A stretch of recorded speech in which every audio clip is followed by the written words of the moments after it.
छात्रों नमस्ते। पहला पाठ के बारे में हमें आगे चर्चा कर ली थी। अब हम दूसरा पाठ अनूठे इंसान के बारे में आगे चर्चा करेंगे। उसकी चर्चा मैं कर रही हूँ, ध्यान से सुनिए। अनूठे इंसान यानी कि वह अलग ही प्रकार का वह इंसान था, वह सत्यवादी था। इस इकाई में दो प्रसंग है। इस पाठ में दो प्रसंग बताए गए हैं।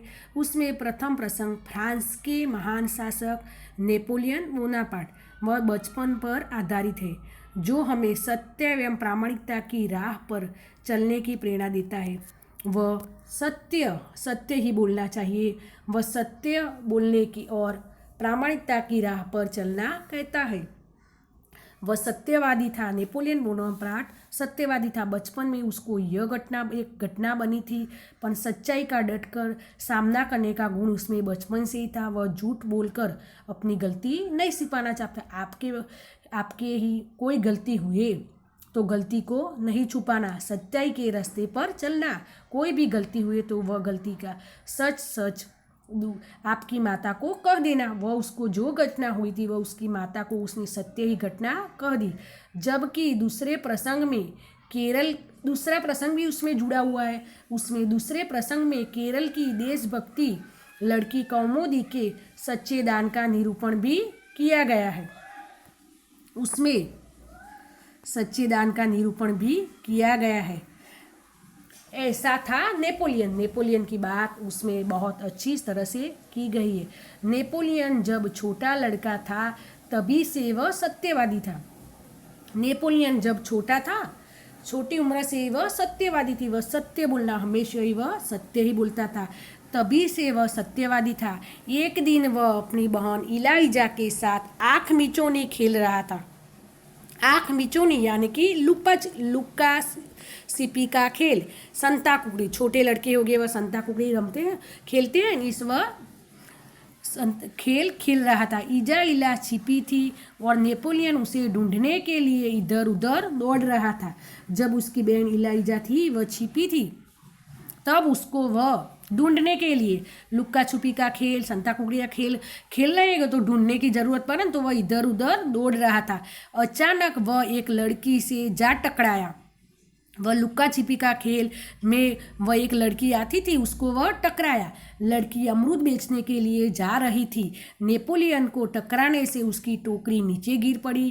कीचड़ होने के कारण उसके सारे अमरूद खराब हो गए।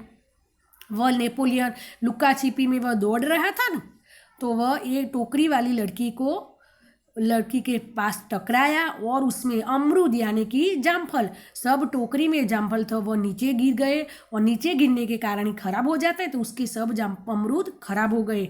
वह रोती हुई कहने लगी, अब मैं माँ को क्या जवाब दूँ। उसको बहुत परेशानी हुई, मेरे अमरूद खराब हो गए, मैं क्या करूँगी, मैं अमरूद बेच नहीं सकूँगी, मेरे पास पैसे भी नहीं आएंगे, मेरी माँ को मैं क्या जवाब दूँगी। वह टेंशन में आ गई। इला कहने लगी, चलो भैया हम यहाँ से भाग चले। इला उसकी छोटी बहन थी। वह कहने लगी, भैया हम यहाँ से दूर भाग चले। नहीं बहन, हमारे कारण ही तो उसकी हानि हुई है।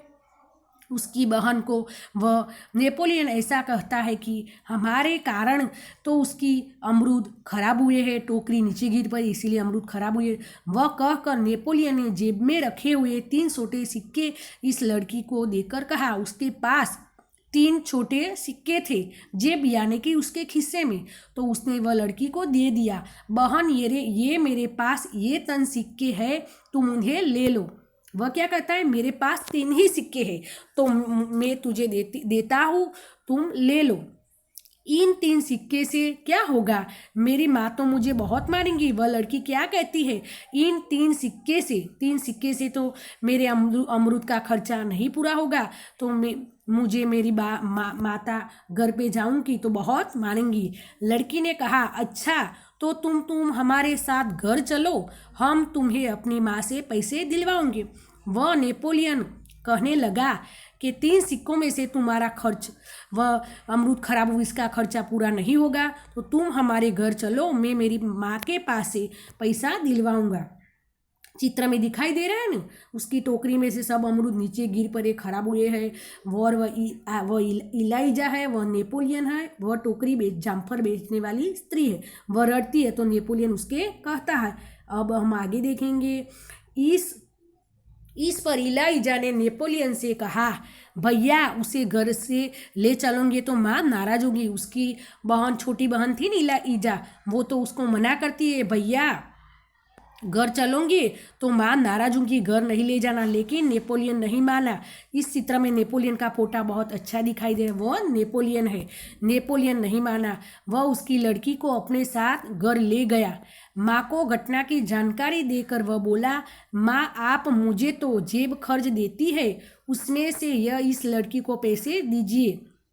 उसकी माँ को उसने सत्य जानकारी दे दी।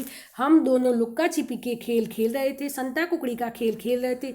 इसी समय अमरूद नीचे गिर पड़े और उसके अमरूद के जो खर्चा तुम्हें देंगे उसमें से जेब खर्च का पैसा मुझे नहीं देंगे तो चलेगा, लेकिन ये लड़की को ये पैसे दे दो। उसकी माता ने उसकी सच्ची घटना उसने कह दी। ठीक है, मैं तुम्हारी सच्चाई से खुश हूँ, मगर याद रखना अब तुम्हें 1 महीने तक जेब खर्च के लिए कुछ भी नहीं मिलेगा। माँ ने कहा। उसकी माँ ने कहा, क्या तुम्हें तुम्हारी सच्ची बात कही वे उससे मुझे खुश हूँ, लेकिन मगर याद रखना तुम्हारे 1 महीने तक, मैं 1 महीने तक तो माता आपको जो पैसा देती है ना वो जेब खर्च यानी कि उसका जो पैसा 1 महीने के अंदर में खिस्से में रखने के लिए ज़रूरत होती है तो देती हूँ ना, वो पैसा मैं नहीं तुम्हें नहीं दूंगा। तो नेपोलियन ने किया, माँ ठीक है माँ। नेपोलियन हंसते हुए कहा। ठीक, वह हंसते हंसते उसकी माँ ने जो कहा वह स्वीकार कर लिया। आप स्वीकार कर लो, नहीं करेंगे आपको। अमरूद भले नीचे गिर पड़े लेकिन खराब हो गए, हम पैसे नहीं देंगे, जेब खर्च का तो पैसा हमारे चाहिए। लेकिन नेपोलियन सत्यवादी था, इसीलिए उसने जेब खर्च के पैसे नहीं मिलेंगे तो चलेंगे, लेकिन वह लड़की की जो हानि हुई है उसको चुकानी पड़े, इसीलिए उसने पैसे दे दिए। माँ ने इस लड़की को 2 बड़े सिक्के दिए। वह खुशी खुशी से घर लौट गई। 3 सिक्के तो पहले नेपोलियन ने दिए थे और दूसरे 2 बड़े सिक्के उसकी माँ ने वह लड़की को दिया, तो वह लड़की खुश हो गई। उसको ऐसा महसूस हुआ कि मेरी माता मुझे नहीं डांटेगी क्योंकि मेरी अमरूद खराब हो गए थे। लेकिन नेपोलियन की माँ ने थोड़े पैसे और थोड़े नेपोलियन ने पैसे दिए, तो वह पैसा मेरी माँ को मैं दे दूंगी। नेपोलियन को धक्का देने की सज़ा तो मिली, परंतु सत्य के पथ पर चलने के कारण उसे यह सज़ा भुगतने में अद्भुत आनंद मिला। नेपोलियन ने धक्का दिया था ना, धक्का देने से उसकी क्या सज़ा मिली, उसको जेब खर्च के पैसे नहीं मिलेंगे और वह सत्य पथ पर चलने वाला था, इसीलिए वह सज़ा भुगतने में उसको बहुत अद्भुत अलग ही प्रकार का आनंद मिला। वास्तव में नेपोलियन सच्चाई के पथ पर चलने वाला इंसान था। हमें भी नेपोलियन जैसा व्यक्ति बनवा, सच्चाई के पंथ पर चलने वाला। बचपन से ही उसे खुद पर दृढ़ विश्वास था और दृढ़ इच्छा शक्ति भी थी। बचपन से ही उसको दृढ़ विश्वास था, उसको विश्वास बहुत अच्छा था। दृढ़ यानी कि मजबूत विश्वास था और वह दृढ़ इच्छा शक्ति, उसकी इच्छा शक्ति भी बहुत मजबूत थी। इच्छा शक्ति, मन चाहे वस्तु प्राप्त करने की शक्ति। दृढ़ इच्छा शक्ति यानी कि मन चाहे, जो मन में इच्छा हुई इसकी वस्तु प्राप्त करने की उसकी शक्ति थी और वह प्राप्त भी कर सकता था। छात्रों, आपके पास ही कोई गलती हुई हो, किसी की पेन तोड़ डाली, किसी को चोट लगी हो, उसके पैसे देने की, तो माँ को सच ही बात बता देना, तो तुम्हारी सत्य बात माँ मानेंगी, लेकिन झूठ नहीं बोलना। नेपोलियन जैसे अच्छे व्यक्ति बनना। कोई भी विकट परिस्थिति में कोई भी समस्या आए तो झूठ नहीं बोलना, सच्चे ही बोलना। नेपोलियन ने सत्य बोला तो उसकी माँ ने उसका स्वीकार कर लिया ना। 1 महीने जेब खर्च का पैसा नहीं मिलेगा, लेकिन उसको सत्य का महसूस बहुत अच्छी तरह उसकी माँ ने किया। ऐसा अच्छा व्यक्ति बनना। नेपोलियन बहुत अच्छा व्यक्ति था, ऐसा अच्छा व्यक्ति छात्रों आपको बनना। झूठ, कोई भी समस्या में झूठ नहीं बोलना। आज ही लेसन नहीं लाए हो क्लास में तो टीचर को हम ऐसे कहते हैं कि हम लेसन नहीं लाए, ऐसा नहीं कह सकते। हम ऐसे कहते हैं नोटबुक घर पे भूल गया। नोटबुक तो पास ही होगी लेकिन होमवर्क नहीं किया होगा, आपका लेसन बाकी होगा, इसीलिए आप ऐसे कहते हैं कि मैं नोटबुक घर पे भूल गया। दूसरे दिन में ऐसे, लेकिन खराबी तुम्हारी होगी, इसीलिए झूठ नहीं बोलना। टीचर लेसन देगी तो हर रोज ही करना, सत्य के रास्ते पर चलना। नहीं लिखा होगा, बाहर गए होगे तो कह देना कि टीचर मैं कल बाहर गया हुआ था, इसीलिए मेरा होमवर्क पूरा नहीं हुआ। झूठ कभी नहीं बोलना। दूसरा भाग है सच्चा दान।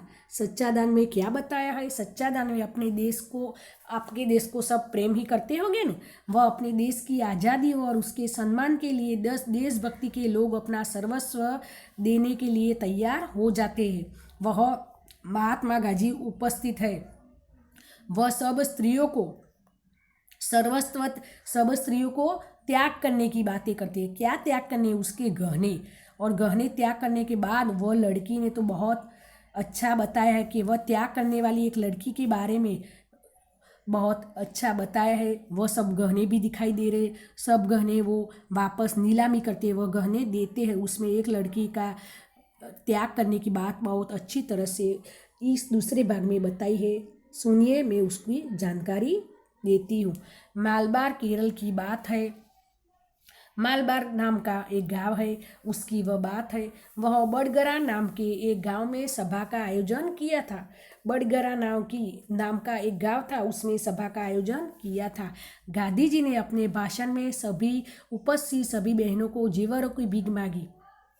गांधी जी ने भाषण दिया था तो सभी बहनों को उसके जेवर यानी कि दागिने की उसमें चित्र में दिखाई दे रहे, उसकी भीख मांगी। बहुत सी वस्तुओं भेंट में मिली थी, पर अपना भाषण समाप्त करके गांधी जी ने उनको नीलामी करी। सब जेवर की भीख मांगी थी। जेवर यानी कि दागिना, सोने की चीज़ें, आभूषणों की उसने भीख मांगी थी, तो सब स्त्रियों ने वह दागिना दिया था, उसकी वह नीलामी कर रहा था। नीलामी करना यानी कि उसने वह सब गहने एक दूसरे के नाम बोलकर जिसका जो घरेने होगा, वो आभूषण होगा, वो देता था। इसी समय कौमुदी नाम की 16 वर्ष की एक कन्या धीरे से मंच पर चलाई। 16 साल की छोटी ही लड़की कन्या धीरे धीरे मंच पर उसके पास चढ़ आई और उसने हाथ के सोने की चूड़ी उतारी और उसे गांधी जी को देती हुई बोली, क्या आप मुझे अपने हस्ताक्षर देंगे? वह लड़की क्या कर रही थी? वह सोने की चूड़ी यानी कि उसकी बंगड़ी होती है, सोने की बंगड़ी, उसने हाथ उतारी और वह गांधी जी को वह देती है और कहती है कि वह बंगड़ी देती है और कहती है कि तुम्हारा हस्ताक्षर देना यानी कि साइन करना। हस्ताक्षर देना यानी कि साइन करना। तुम हमें तुम्हारी साइन देगा नहीं। तो वह क्या करता है?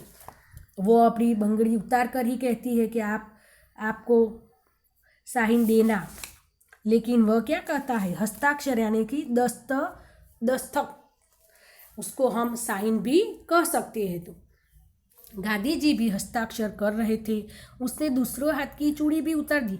गांधी जी हस्ताक्षर कर रहे थे, लेकिन ये लड़की 16 साल की थी, उसने दूसरी बंगड़ी भी उतार दी। वह देखकर गांधी जी ने कहा, अरे पगली लड़की, दोनों चूड़ियों देने की जरूरत नहीं है, एक ही चूड़ी लेकर मैं तुम्हें अपने हस्ताक्षर दूंगा। वह लड़की को एक ही चूड़ी उतार कर देती है गांधी जी को, तो वह गांधी जी हस्ताक्षर करने की हाँ कहते हैं। तो वह इतने में तो वह दूसरी चूड़ी हाथ में से निकाल कर उसको देने के लिए तैयार हो रही है। तो वह दृश्य देखकर गांधी जी ऐसा कहते हैं, वह पगली, ये लड़की ऐसा करना नहीं है, दोनों चूड़ियों की ज़रूरत नहीं होगी। तुम एक ही चूड़ी, तुम्हारी एक ही बंगड़ी हमें देंगे तो मैं तुम्हें हस्ताक्षर, तुम्हें साइन करके दूंगा।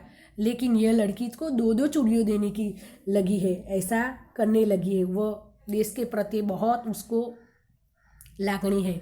उसके उत्तर में कौमुदी अपने गले का स्वर्ण हार उत्तर दिया। वह दूसरी चूड़ी की वह मना करती है, तो उसने में तो वह क्या करने लगी है? उसके उत्तर में कौमुदी नाम की वह 16 साल की लड़की थी, वह गले का स्वर्ण हार उतार के देने लगी है। वह गले का स्वर्ण हार भी उसको उतार कर देने लगी है गांधी जी को। तुमने अपने माता पिता से आज्ञा ले ली है? तुम यह दोनों चूड़ियाँ दे दी, गले का स्वर्ण हार, गले का सुंदर हार सोने का होता है ना, सब आपकी माता पिता बहनें सबको पहनते ही होंगे, लगन प्रसंग में वह पहनते हैं शादी के समय, ऐसा स्वर्ण हार। गांधी जी ने पूछा, तुम ये माता पिता को वह पूछ लिए, उसकी आज्ञा ले ली है कि सब सोने के गहने तुम मुझे दे रही है? बिना कोई उत्तर दिए उसने कानों में से रत्न जड़ित बूंदे भी निकाल दी। उसने तो स्वर्ण हार दे दिया, रत्न जड़ित 2 बूंदे, रत्न जड़ित सोने के बूंदे यानी कि कान की चूड़ी। बिना कोई उत्तर दिए उसने कानों में से रत्न जड़ित बूंदे भी निकाल दी।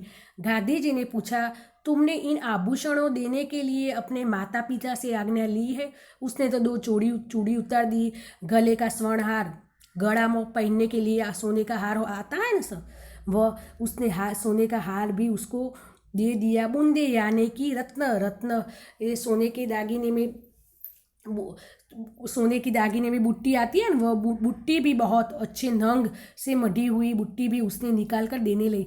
गांधी जी ने पूछा, तुमने इन आभूषणों को देने के लिए अपने माता पिता से आज्ञा ले ली है? तू ये सब आभूषण मुझे देती है तो माता पिता से आज्ञा ले ली है? वो कौमुदी कुछ भी बोले के बिना भी सब कुछ घरेणों व गांधी जी को देती है। कौमुदी कुछ उत्तर देती है उससे पहले किसी ने कहा, उसके पिता तो यही है न, नाम पत्रों की नीलामी में वही तो बोली लगवा कर आपकी मदद कर रहे हैं। उसके दूसरे व्यक्ति ने कहा, उसके पिता क्या करते हैं? मानपत्र यानी कि मानपत्र की नीलामी कर रहा। मानपत्र, कोई भी आपको अच्छे कार्य किया हो, सम्मान मिला हो और वखाण के लिए अच्छे काम किए, उसमें जब वो पत्र मिलता है उसके नाम पत्र की वह बोली लगाकर उसके पिता देते हैं। मानपत्रों की बोली लगाकर उसके पिता देते हैं। मानपत्रों, बहुत अच्छे व्यक्ति ने अच्छा कार्य किया, वो सब मानपत्रों, सम्मान पत्र होता है ना, ऐसा पत्र नीलामी करना, जिस व्यक्ति का नाम होगा इस व्यक्ति को उसके पिता बोली लगवा कर देते हैं, उसको मदद करते हैं। अब गांधी जी ने कौमुदी से कहा, तुम यह तो मालूम होगा कि ये गहने दे देने के बाद तुम फिर नए गहने नहीं बनवा सकोगी। गांधी जी कौमुदी से कहते हैं कि तुम्हें यह तो मालूम होगा ना कि वह गहने सब कुछ मैं गांधी जी को दे देती हूँ तो वह गहने की कीमत ज़्यादा होती है, सोने की कीमत ज़्यादा होती है तो इस तरह गहने की कीमत उनसे भी ज़्यादा होती है, तो वह सब गहने तुम फिर से नहीं बनवा सकोगी। पगली, ये लड़की गांडी, तू कैसे यह दागिना मुझे दे रही है? कौमुदी ने यह शर्त दृढ़तापूर्वक स्वीकार कर ली थी। कौमुदी ने उसने जो किया ना, तुम दूसरे गहने नहीं बनवा सकोगे, लेकिन कौमुदी ने दृढ़तापूर्वक यानी कि उसने मक्कमतापूर्वक ये स्वीकार कर, मन में ही स्वीकार कर ली थी। गांधी जी ने हस्ताक्षर करने के बाद यह वाक्य लिखा दिया, तुम्हारे इन आभूषणों की अपेक्षा तुम्हारा त्याग ही सच्चा आभूषण है। उसको कौमुदी ने क्या किया, तुम मेरी हस्ताक्षर, तुम मेरे साइन के पहले तुम्हारे आभूषण, सोने के दागिने आभूषण की अपेक्षा ही तुम्हारा त्याग ही सच्चा आभूषण है। वह गांधी जी क्या कहते हैं, कौमुदी को हस्ताक्षर साइन कर दी, बाद में वह कहते हैं, वाक्य लिखा, तेरे घरेणे करतो तारो त्याग ज नु घरेणुं बहुत चढ़ियातुं छे। सच देश प्रेम से बढ़कर कुछ नहीं है। देश प्रेम थी चढ़ियातुं कशुं नहीं। कौमुदी को देश प्रत्ये बहुत लागणीशील थी और वह हस्ताक्षर की गांधी जी की साइन की करने के बाद उसको तारा सब घरेणे तुमने दे दिया, वह त्याग कर दिया, ये घरेणु सबसे बहुत अच्छा आभूषण है। सच है, देश प्रेम से बढ़कर कुछ नहीं है। देश प्रेम थी चढ़िया तो देश प्रेम से विशेष कुछ नहीं है। शब्दार्थ की जानकारी तो मैं पाठ चलवा के बाद में दे दी थी और फिर से मैं शब्दार्थ की जानकारी देती हूँ। सत्यवादी हमेशा सच्चे बोलने वाला, अद्भुत यानी कि अनोखा, आँख मिचोनी तो मैंने कहा लुक्का छिपी का खेल, अमरूद यानी कि जामफल, पथ रास्ता सत्यवादी, सत्य के रास्ते पर चलने वाला। दृढ़, मजबूत, नेपोलियन मजबूत था। निर्माता तो बनाने वाला। हस्ताक्षर, दस्तखत यानी कि साइन। घटना, कोई प्रसंग में। उपस्थित, हाजिर, सब स्त्रियों हाजिर थी। मान पत्रों, आदर से लिया उसका वखाण पत्र, सम्मान पत्र। आयोजन तो इंतजाम। मैंने पहले तो पाठ चलवाया तब तो जानकारी दे लिए, लेकिन मैं फिर से भी शब्दार्थ की जानकारी देती हूँ, छात्रों सुन लिए। आभूषण यानी कि गहना। नीलामी એટલે बोली लगवा कर बेचना। किसका क्या नाम है, नाम बोल कर ही जिसका हो उसको देना। भाषण, सभा के सामने बोलना। त्याग, उसको त्याग था ना, वह सब कुछ घरेणों। त्याग ही सच्चा आभूषण है। समर्पण, वो सब सोने के दागिने वह बेच रही थी। अब हम में थोड़े प्रश्नों की मैं समझाती हूँ, ध्यान से सुनिए। स्वाध्याय के हम थोड़े प्रश्नों को देखेंगे। नेपोलियन की बहन का नाम क्या था? पहला प्रश्न है, वो तो आप सबको आता ही होगा। नेपोलियन की बहन का नाम था इलाइजा था। दूसरा प्रश्न, नेपोलियन ने लड़की को अपने घर क्यों गए थे? नेपोलियन लड़की को अपने घर क्यों ले गए थे? नेपोलियन ने अपनी लड़की को अपने घर ले गए थे। क्यों ले गए थे? लड़की के अमरूद खराब हो जाने से उसे नुकसान हुआ था, इसीलिए नेपोलियन माँ के पास से पैसे दिलवा कर, उसको नुकसान हुआ था, वह नुकसान पूरा कराने के लिए वह अपने घर ले गए थे, इसीलिए वह लड़की को अपने घर ले गए थे। गांधी जी को सोने की चूड़ी देने वाली लड़की का क्या नाम था? गांधी जी ने सोने की चूड़ी देने वाली लड़की का नाम कौमुदी था। गांधी जी ने कौमुदी से क्या कहा? गांधी जी ने कौमुदी से कहा, तुम्हें दोनों चूड़ियों देने की जरूरत नहीं है, तुम एक चूड़ी देंगे तो ही मैं तुम्हें हस्ताक्षर दे दूंगा। पांचवा प्रश्न, हस्ताक्षर करने के बाद गांधी जी ने क्या लिखा? हस्ताक्षर करने के बाद गांधी जी ने लिखा, तुम्हारे इन आभूषणों की अपेक्षा तुम्हारा त्याग ही सच्चा आभूषण है।